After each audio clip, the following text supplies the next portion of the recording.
question. Bonsoir, pasteur. Oui, bonsoir, frère Sylvanus. Je vous suis régulièrement sur les réseaux sociaux.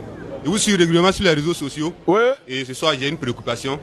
C'est que quand je vous vois sur les réseaux sociaux, vos paroles sont émaillées de violence. C'est-à-dire verbal. C'est que les batailles spirituelles, les mots d'IA. Est-ce que au commencement étaient les injures?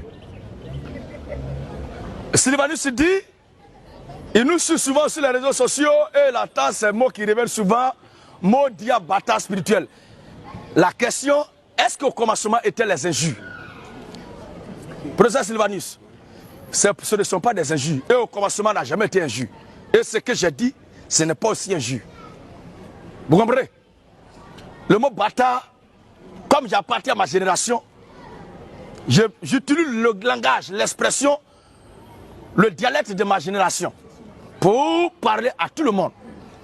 Vous comprenez? Pour que toute ma génération puisse comprendre et cerner ce que je dis, j'utilise notre langage courant, nous tous. Le mot bâtard là,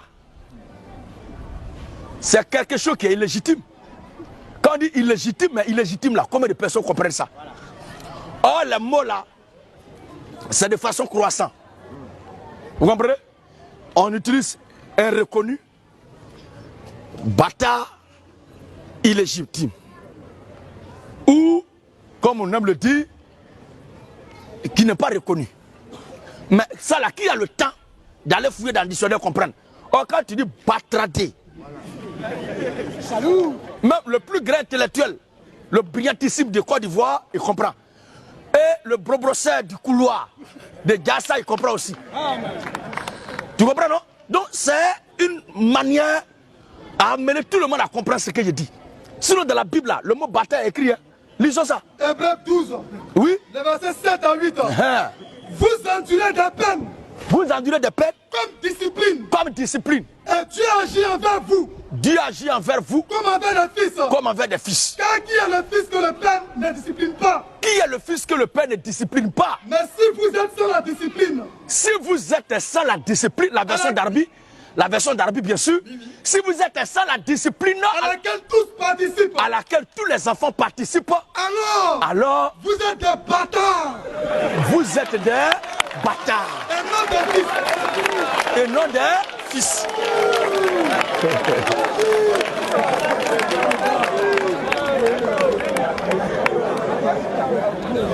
Alléluia. Mettra de l'autre mot, modia.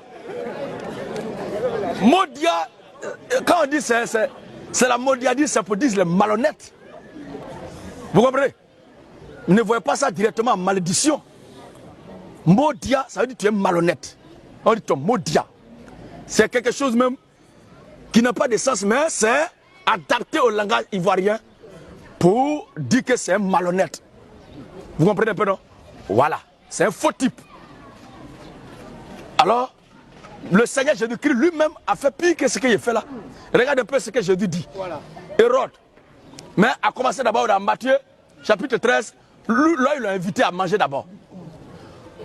À l'invitation pour aller manger. Luc 11, verset 37. Oui. Pendant que Jésus parlait. Pendant que Jésus parlait dans Luc chapitre 11, le verset 37 à 45. Luc 11, 37, 45, écoutez bien. Pendant que Jésus parlait. La même façon que tu m'as vu là, je suis en train de prêcher comme ça, quelqu'un dans la foule, après la prédication a vu que, le Père, tu as bien baillé aujourd'hui. Viens chez moi, tu vas manger quelque chose, on va prendre un point ensemble. Un pharisien le priait de dîner chez lui. Un pasteur baptiste, Assemblée de Dieu, Foursquare.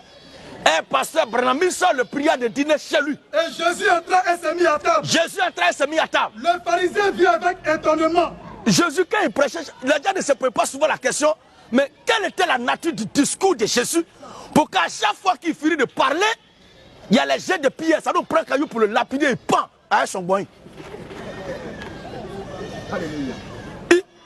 La Bible ne dit pas qu'il marche au parti, il fuit. Oui. Le pharisien vit avec étonnement.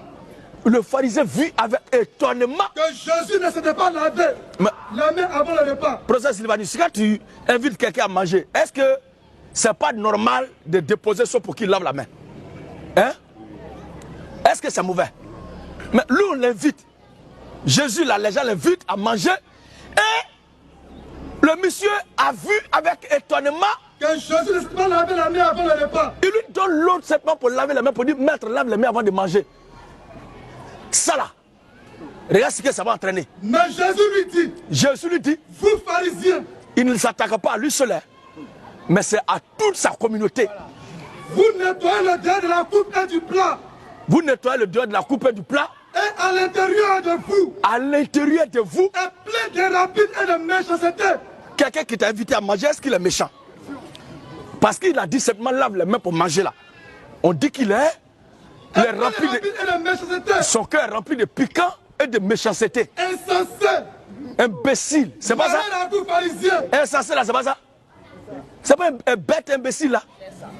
C'est ça qui est là? Insensé. Parce que quelqu'un t'a dit de laver les mains pour manger, tu dis qu'il est bête. C'est un imbécile. Il est insensé. Maintenant, malheur à vous pharisiens. Malheur à vous pharisiens. Parce que vous êtes comme des sépulcres. D'ailleurs, toi-même tu es comme tombeau. Qui ne paraissent pas. Qui te voit même. Et sur laquelle on marche sans le savoir. L'homme qui t'a invité à manger là, tu ne le vois pas. Et puis tu l'as suivi pour aller chez lui. Et il dit marche sur lui sans le savoir. Ça on dit ici là, qui te voit même. Qui le voit même. C'est ça que Jésus est en train de dire là. Il n'y a pas foutaise que ça là. Mais Jésus avait raison. Parce que lui qui les a créés, lui il veut donner instruction à Jésus. Alors, un des docteurs de la loi. L'un des docteurs de la loi. Puis la parole a dit. Mais l'homme qui t'a invité là, c'est lui seul, le doctorat en divinité. Papa, divinité. 5 fois ballon d'or en prophétie. Vous avez, toi tu es 5 fois ballon d'or en prophétie. Et puis Corona est venu là, tu as fui. Des plaisantins comme ça là. 5 fois ballon d'or en prophétie. Il y a eu un éboulement là, pourquoi tu fais rien? Ça dit moi je n'arrive pas, vous comprenez? Et puis le problème ce sont les Ivoiriens eux-mêmes, ce sont les humains. Vous êtes bien portants, moi je dis comme ça là, je vais aller à un rassemblement, quelqu'un va me dire qui veut qu'on n'a qu'à prier pour lui qui est malade. Je suis malade, quelqu'un qui est malade et puis il va s'habiller comme ça pour aller au culte. On sait où ces malades se trouvent. Si vous voyez ces prophètes disent qui est malade ici là, frère, sœur, prenez courage. Prenez-le en brime, mettez-le dans un baca ou bien dans une voiture, envoyez-le à l'hôpital. Amen.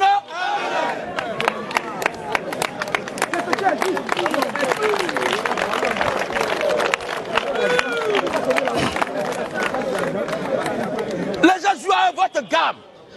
Ils voyagent avec votre maïs. Et vous êtes là comme des moutons.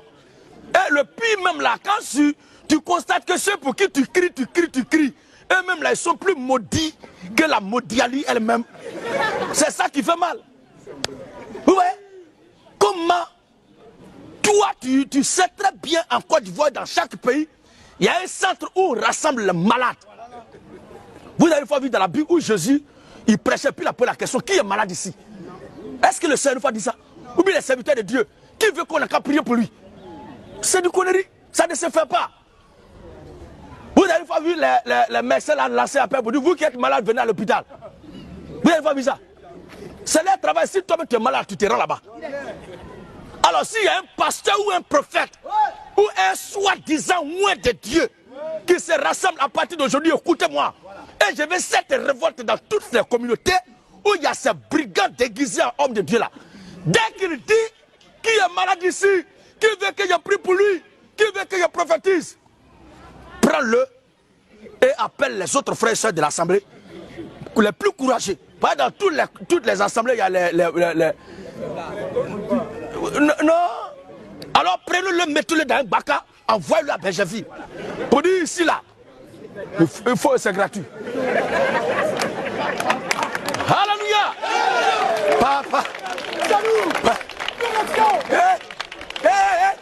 J'aime ça. Dis-moi, il a prophétisé. C'est quel amusement ça? J'aime ça. J'aime ça. Il a prophétisé. Et comment cela? Des conneries comme ça. Et d'autres savants à enlever 500 000 francs pour donner à quelqu'un. C'est un miracle qu'il vient de faire. C'est ça qui est miracle. Tu viens de rendre service à quelqu'un. Ça dit, ils ont tellement volé. Ils vous ont tellement escroqué que eux-mêmes, leur conscience les gronde. Donc ils font semblant. D'ailleurs, ceux qui font la session de mise en scène avec leurs bons petits du quartier sont les mêmes voyous là. Et quand ils prennent après, ils se partagent ça. Ah, il était donné mon ailleurs là, où ça est? À voir. Il y a un comme ça qui a organisé une cérémonie pour dire lui, il va faire sortir Canari qui est dans la maison de quelqu'un. Il y a les gens qui l'ont suivi. Ils ont vu qu'il y a quelqu'un qui est dans le taxi qui est venu remettre Canari là et puis il venait. Mais Bafou, ils ont fait ce jour-là. Ils ont cassé tous les fauteuils là. Il n'y a pas eu veillé. Il a été extradé par la police. Lui, il ne doit pas dire merci à Dieu, c'est à la police qui doit dire merci. Parce que c'est un voyou. À part les faux prophètes. On ne doit pas voir une assemblée où les gens sont à l'aise et bien portés. Qui est malade ici? Mais c'est une stratégie. Et il dit, il y a quelqu'un ici dans ton village, il y a un sorcier. Mais dans tous les villages en Afrique ici, il y a des sorciers. Dans chaque famille, il y a les sorciers. Si dans l'assemblée de Jésus, il y a Judas, c'est dans quelle famille il ne peut pas avoir sorcier? Il n'y a pas un ici là qui va dire que dans sa famille, il n'y a pas sorcier. Donc si on dit, il y a quelqu'un ici dans ta famille, il y a un sorcier, il est comme ça. Ce sont les informations qui mènent comme enquête. S'il y a le service de renseignement dans l'État, dans la société, pour avoir les informations de tout ce qui se passe là, ça là, on peut faire ça aussi. C'est le travail du scoutisme. Lorsque cette branche a été créée par Lord Baden-Powell, ce général britannique à la retraite là, c'est lui qui a créé ça pour écouter et espionner les gens. Donc ça là, on peut faire ça. Si moi je sais que je veux te marmailler, il y avoir 2-3 de mes petits pour mener bien les enquêtes. Ils vont aller dans ton village chercher nos de tes parents. Ça là, c'est pas ça, ce sont les mises en scène. Jusqu'à quand vous allez vous réveiller. Les gens vont vous exploiter, vous utiliser comme ça. En tout cas, moi, mes campagnes là, celui qui veut être bête, il ne vient pas. C'est celui qui veut réfléchir et éveiller son esprit, sa conscience, par la puissance du Saint-Esprit, par la connaissance des choses de Dieu. C'est lui qui vient de mes campagnes. Donc si tu sais que tu viens ici là pour tomber en transe, tu ne seras pas servi. Hein? Ou bien, qui veut que quelqu'un prophétise, dites, ouais, donne-moi une lettre. À quoi de quoi? Est-ce que moi ici cyclomante? Alors, un des docteurs de la loi. Un des docteurs de la loi. Puis la parole dit. Pris la parole dit au Seigneur. Maître. Il appelle Jésus quoi? Maître. Maître. En parlant de la sorte. En parlant de cette façon. C'est aussi nous que tu outrages. Outrager veut dire quoi? Violer la loi. Vous voyez? Ça veut dire qu'il a constaté dans les dits du Seigneur de l'outrage. Il s'est senti attaqué, offensé, insulté, blessé, vexé. Alors, mais Jésus lui répondit. Le Seigneur va présenter des excuses. Malheur à vous aussi. Eh frère, ça, pardon. Mais il dit quoi? Malheur à vous aussi. Toi-même là, toi, maudit. Docteur de la loi. Docteur.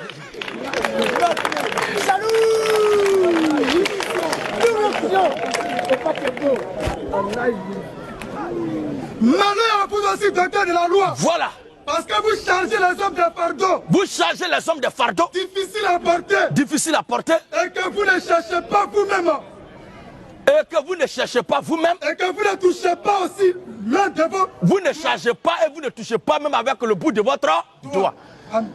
Et l'apôtre Paul, à son tour, qui va dire ceci dans le livre de 2 Corinthiens chapitre 11, le verset 11 à 14, et aussi Philippiens, le dernier passage, et on va passer à autre personne. 2 Corinthiens 11, le verset 11 à 14. Il est écrit. Ces hommes-là sont des faux apôtres. Sont des faux apôtres. Oh, lui, Paul, il est apôtre de Jésus-Christ. Voici un apôtre qui traite deux apôtres de faux. Il est mauvais. C'est un jugement. Il est en train de juger la foi des gens. Il juge la religion des autres. C'est comme ça. Oui. Ces hommes-là sont des faux apôtres. Sont des faux apôtres. Des ouvriers trompeurs. Des ouvriers trompeurs. Déguisés en apôtres de Christ. Déguisés en apôtres de Christ. Et cela n'est pas étonnant. Cela n'est pas étonnant. Puisque Satan lui-même. Le vieux père Satan lui-même. Se déguise en ange de lumière. Se déguise en ange de lumière. Il n'est donc pas étrange. Il n'est pas étrange. Que ses ministres aussi. Que ses serviteurs, ses envoyés là aussi. Se déguisent. En ministre de justice. En ministre de justice. Leur fin sera selon leurs œuvres. Leur fin sera selon leurs œuvres. Maintenant, comment il les appelle? Philippiens 3:1. Je ne menace point. Paul dit, je ne menace point. De vous écrire les mêmes choses. De vous écrire les mêmes choses. Et pour vous. Pour vous. Cela est salutaire. Qu'est-ce qui est salutaire? Prenez garde aux chiens. Voilà, c'est ça. Entre maudit et puis chien, mon frère. Prenez garde aux chiens. Prenez garde aux chiens. Prenez garde aux chiens. On va voir si c'est chien baoulé ou bien berger allemand. Amen. Amen. Prenez garde aux chiens. Prenez garde aux mauvais ouvriers. Prenez garde aux mauvais Donc les mauvais ouvriers là, ce sont eux qui sont des chiens.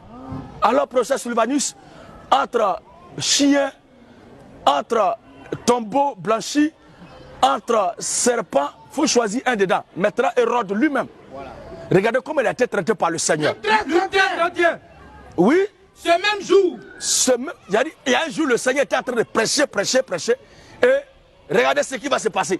Ce même jour. Quelques pharisiens viennent lui dire. À Jésus. Va-t'en. Pars d'ici. Car Hérode veut te tuer. Il lui a répondu.